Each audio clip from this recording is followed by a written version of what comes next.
Hello, আসসালামু আলাইকুম। সবাই কেমন আছেন? চলে আসলাম কুকিং বাই ইসরাত চ্যানেল থেকে। আজকে রান্না করব চিংড়ি ভুনা। এভাবে ভুনা করলে অনেক মজা হয় চিংড়ি। সবাই ট্রাই করে দেখতে পারে। আর আমার ভিডিওটি ভালো লাগলে সবাই সাবস্ক্রাইব করুন, আমার চ্যানেলটির পাশে থাকুন। প্রথমে আমি এখানে কিছু চিংড়ি মাছ নিয়ে নিয়েছি। এগুলোকে একটু হলুদ আর লবণ দিয়ে মাখিয়ে একটু কড়াইয়ে ভেজে নেব। এই যে এখানে লবণ দিয়ে দিলাম, তারপর একটু হলুদ দিয়ে তারপর এগুলোকে মাখিয়ে নেব। এগুলো মাখানো হয়ে গেলে চুলায় একটা কড়াই বসিয়ে দিব। কড়াইয়ের মধ্যে হালকা পরিমাণ তেল দিয়ে চিংড়ি মাছগুলো একটু হালকা করে সুন্দর করে ভেজে নেব। কড়াই তেল দিয়ে দিয়েছি, চিংড়ি মাছগুলো দিয়ে দিচ্ছি।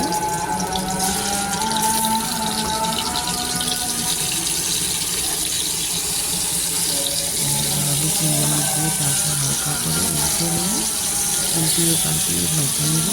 দেখে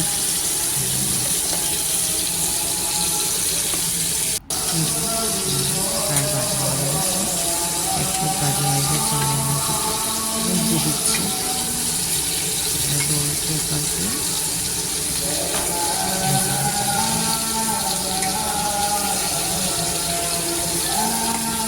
আমার চ্যানেলটি দেখতে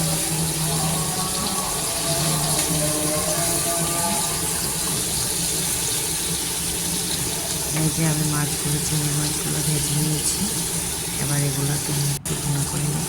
তার জন্য আমার প্রয়োজন পেঁয়াজ, হলুদ, মরিচ, লবণ, রসুন বাটা, কাঁচামরিচ, ধনে পাতা সব সুন্দরভাবে এই যে আমি মাছগুলো উঠিয়ে নিয়েছি। আবার এই কড়াইতে আবার এই পাতিলে আবার আমি দিয়ে দিচ্ছি 1 কাপের মতো পেঁয়াজ কুচি দিয়ে পেঁয়াজটাকে ভালো করে ভেজে নেব। নেড়ে চেড়ে প্রায় বাদামি করে নেব। বাদামি হয়ে যাওয়ার পর আমি সব রকম মশলা অ্যাড করব। এই যে প্রায় আমার পেঁয়াজ হয়ে আসছে। এবার আমি এটাতে দিয়ে দিব অল্প পরিমাণে রসুন বাটা, 1 চামচের মতো রসুন বাটা দিয়েছি। তারপর লবণ দিয়ে দিব পরিমাণ মতো।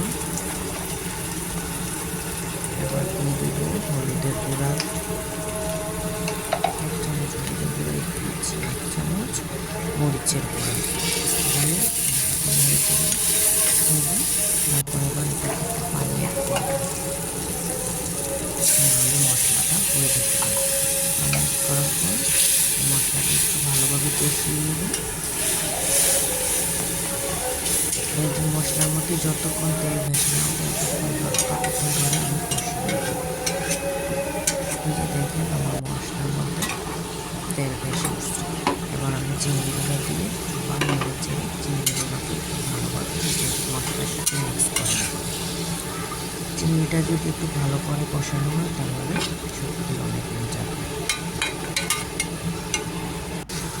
যে চিংড়িটা এখন ভালো করে সুন্দর করে কষিয়ে নিচ্ছি। চিংড়িটা কষানো হয়ে গেলে তাতে আমি পরিমাণ মতো পানি দিয়ে দিই। পানি দেওয়ার আগে আমি কিছু 3টা কাঁচামরিচ দিয়ে দিয়েছি ফ্লেভারটা ভালো আসার জন্য। কাঁচামরিচটা দিলে আসলে ফ্লেভারটা ভালো আসে। এবার একটু নেড়ে চেড়ে নামিয়ে নেব।